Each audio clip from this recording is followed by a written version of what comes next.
전설야당 어사 박문수의 첩 회포를 풀다 오원.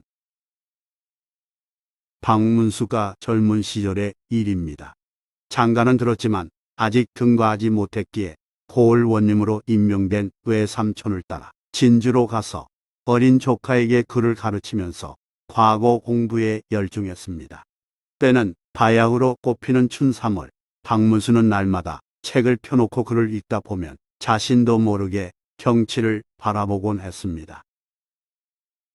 조선 중기에는 여러 선비가 모여 글로써 교유하는 계회가 성행했는데 대부분 풍광 좋은 곳에서 시서화를 즐기는 모임이었습니다. 궁둥이에 좀이 쑤신 박문수는 가만히 앉아있기 힘들었기에 근처 어디선가 있을 시회를 찾아봤습니다. 마침 문장을 지으며 풍류를 만끽하는 사람들이 있기에 끼어들어 함께했습니다.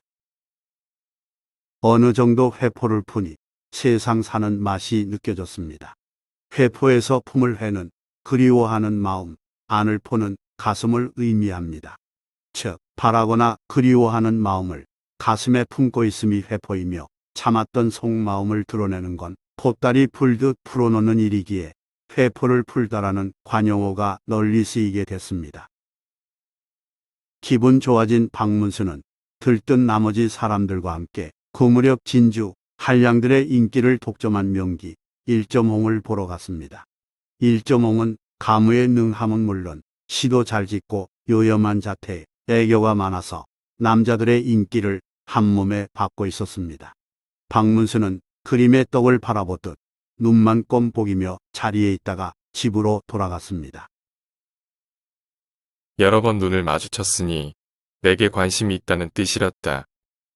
그래도 박문수는 일점홍에 대한 미련을 접으려 했으며 책을 펼쳤으나 도무지 집중할 수 없자 외숙모에게 얼마간 용돈을 얻어 일점홍을 만나러 갔습니다.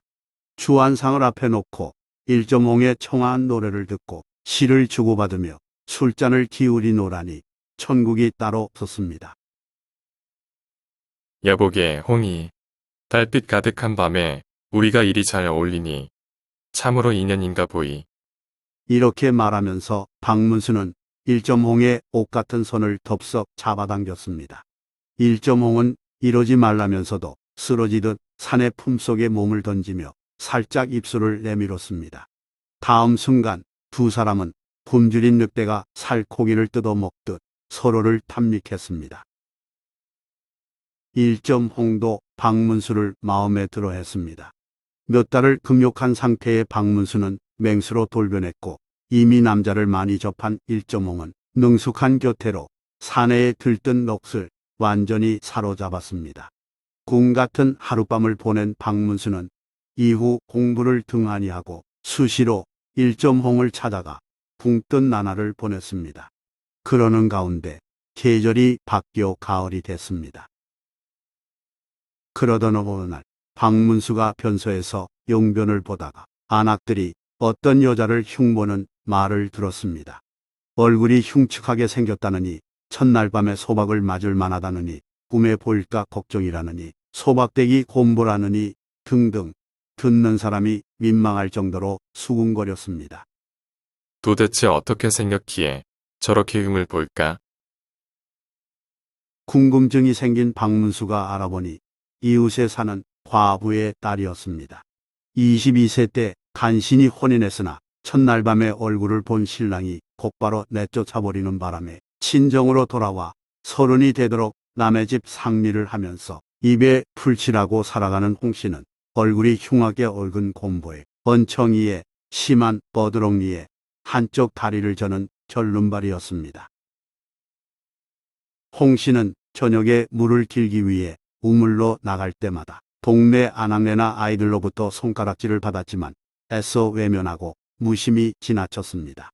이튿날 밤 박문수는 사랑방 문을 열고 밖을 바라보다가 남의 집에서 늦게까지 상리를 하고 돌아가는 홍씨를 발견했습니다. 저 여인은 남녀의 애정을 모르고 살아가니 참으로 가련하구나. 이렇게 생각한 박문수는 문득 홍씨를 불렀습니다. 홍씨는 수줍어하며 다가왔는데 가까이에서 보니 소문 그대로 박색이었습니다. 박색은 빛깔이 엷음, 즉 요색의 아름다움이 거의 없음을 표현한 말입니다. 미색은 남자의 색욕을 자극하지만 박색은 그 반대로 꺼리게 만듭니다. 박문수는 그 점이 안타까워 살며시 여인의 손을 잡았습니다. 박문수가 위로의 뜻으로 손을 내밀자 여인은 저항하지 않고 슬그머니 끌려가는 듯한 몸짓을 했습니다. 영끈 알밤은 벌이 쏘지 않아도 저절로 벌어지고 잘 익은 감은 바람이 없어도 떨어진다더니 우람한 몸매에 거친 손을 지닌 홍씨가 박문수의 손길에 흥분했는지 거침없이 방 안으로 들어섰습니다. 박문수는 생각했습니다. 사내를 많이 그리워했구나. 성숙한 여인과 젊은 사내의 살냄새가 들킨 방 안에는 저는 아닌 세군이 감돌았습니다. 30이 되도록 남자의 살을 알지 못한 여인은 자신을 꺼리지 않는 사내에게 기꺼이 몸을 맡겼고 박문수는 성의를 다해 남녀 상열지사의 쾌락을 알려줬습니다. 가문 날에 내린 비는 땅으로 금방 스며드는 이치처럼 여인은 황홀감을 온몸으로 느꼈습니다. 이런 일이 있고 며칠 지난 밤에 홍씨가 살금살금 찾아와서 창문을 두드리더니 아주 작은 소리로 헛기침을 했습니다. 누군가 싶어서 문을 연 박문수는 조금 당황했지만 이내 싫어하는 기색 없이 여인을 맞이하여 또 하룻밤을 보냈습니다.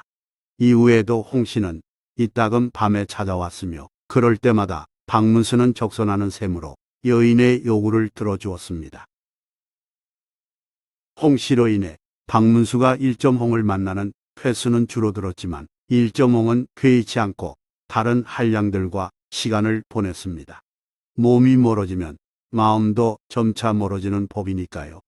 세월은 계속 흘러 이듬해 봄 조정에서 정시를 본다는 소문이 돌았습니다. 박문수는 1.홍을 찾아가 작별 인사를 했고 1.홍은 죽을 때까지 믿음을 변치 않기로 약속했습니다. 박문수는 서울로 올라가서 전체 합격자 41명 중 26위로 과거에 합격했고 사관이 되었습니다. 이듬해 박문수는 세제시강원 관원으로 임명되어 왕세제 교육을 담당하면서 연인군과 인연을 맺었습니다.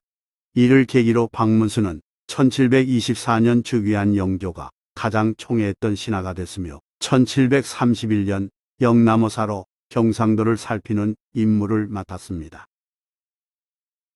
박문수는 이리저리 경내를 돌아다니며 민정을 살피고 탐과 놀이를 적발한 후 마지막으로 그리운 진주 땅을 향했습니다.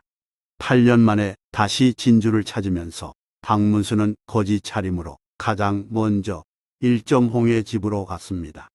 1.홍의 어미인 노파가 박문수를 알아보고는 측은히 여기는 표정으로 어쩌다 이 꼴이 됐냐며 위로의 말을 건넸습니다.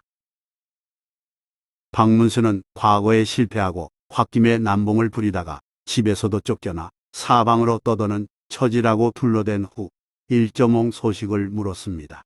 노파가 말하길 1.홍은 새로 부임한 목사의 총애를 받아 수시로 아중에 들어가 수총을 들고 있고 내일은 목사의 생일 잔치가 있는 날이라고 했습니다. 그때 1.홍이 대문을 열고 들어오는 소리가 들렸습니다.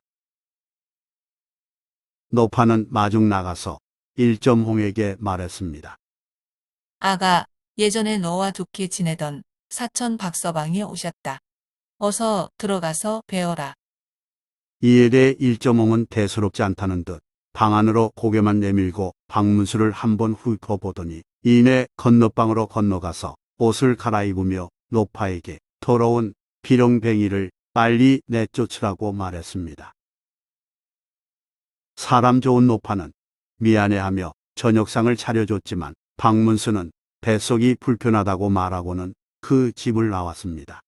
박문수는 처량한 심정으로 이번에는 옛날에 정을 통했던 홍씨 집으로 걸음을 옮겼습니다. 홍씨는 남루한 행색으로 나타난 박문수를 보더니 반갑게 인사한 직후 갑자기 부엌으로 가서 뭔가를 때려 부수었습니다. 기이하게 생각한 박문수가 물었습니다. 지금 무엇을 부수었는가? 이에 홍 씨가 이렇게 설명했습니다. 서방님이 과거를 보러 가신 후 치성단을 만들어 아침 저녁으로 그저 서방님이 잘 되어 이름을 떨치도록 해주십사 하고 빌었사온데 하느님이나 신에게 영험이 있다면 어찌 서방님이 이 꼴이 될 수 있단 말입니까? 그래서 단을 부수고 신주를 불살라 버렸습니다. 홍 씨가 지금까지 정성껏 치성을 드렸다는 말에 박문수는 속으로 크게 감동했습니다. 그와 더불어 자신에게 박정이 대한 1.5이 비교되어 박문수는 사람의 외모보다 마음씨를 더 살펴야 되겠구나 하고 깨달았습니다.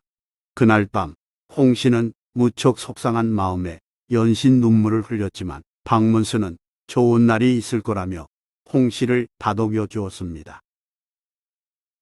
이튿날 아침 박문수는 한참 잔치 중인 관아를 찾아가 어사출두하여 목사의 비행을 밝혀 봉고파직하고 여러 아전의 죄도 일일이 다스렸으며 마지막으로 기생 1.홍을 잡아들여 볼기를 쳐서 내쫓았습니다.